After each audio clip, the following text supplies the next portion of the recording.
This is the Cholo News Report for Monday 22 April 2019. A series of explosions at churches and hotels in 4 cities in Sri Lanka, including the nation's commercial capital and largest city Colombo, kills at least 290 people and wounds around 500. Sri Lankan officials claim that no specific group has claimed responsibility, but are saying that the work is that of religious extremists.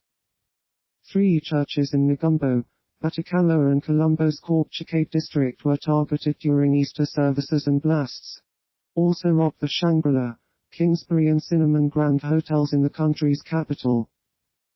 During a news conference on Sunday evening, Prime Minister Ranil Wickremesinghe addressed rumours that officials had prior intelligence of forthcoming attacks. The vast majority of those killed are thought to be Sri Lankan nationals, including scores of Christians who died at Easter church services. The Sri Lankan government temporarily blocks access to all social media platforms to stop the spread of false media reports about the attacks. April 22 at 12:02, the Sri Lankan government blocked access to Facebook and other social networking sites Sunday after suicide attacks killed more than 290 people. A movement to stop misinformation from inciting further violence in a country where online mistruths have fomented deadly ethnic unrest. Sanjana Hattatuwa, a senior researcher at Center for Policy Alternatives in Colombo, who monitors social media for fake news, said he saw a significant uptick in false reports after the bombings Sunday. U.S. Secretary of State Mike Pompeo has stated that several United States citizens were killed in the attacks, and Sri Lanka's foreign ministry officials have stated that at least 5 of the victims were of British nationality.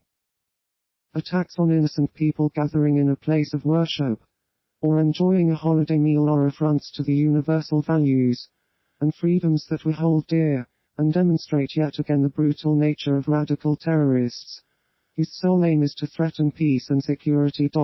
The United States offers our deepest condolences to the families and friends of those killed, and wishes a quick recovery to all who were injured.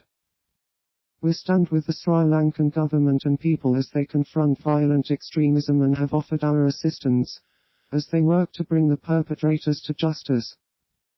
13:52 min ago all Easter services, scheduled for Sunday evening have been cancelled, Archbishop of Colombo Cardinal Malcolm Ranjith's house said. 4 attackers are killed in a failed attack in Riyadh, Saudi Arabia.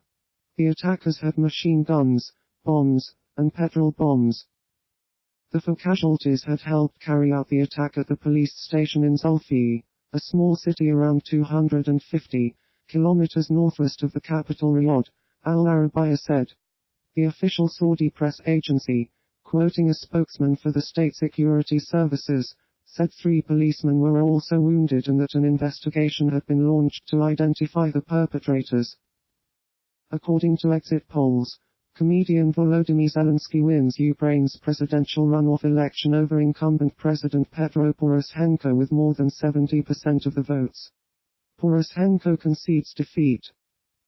Zelensky, whose victory fits a pattern of anti-establishment figures unseating incumbents in Europe and further afield, has promised to end the war in the eastern Donbas region, and to root out corruption amid widespread dismay over rising prices and sliding living standards. But he has been coy about exactly how he plans to achieve all that, and investors want reassurances that he will accelerate reforms needed to attract foreign investment and keep the country in an International Monetary Fund program.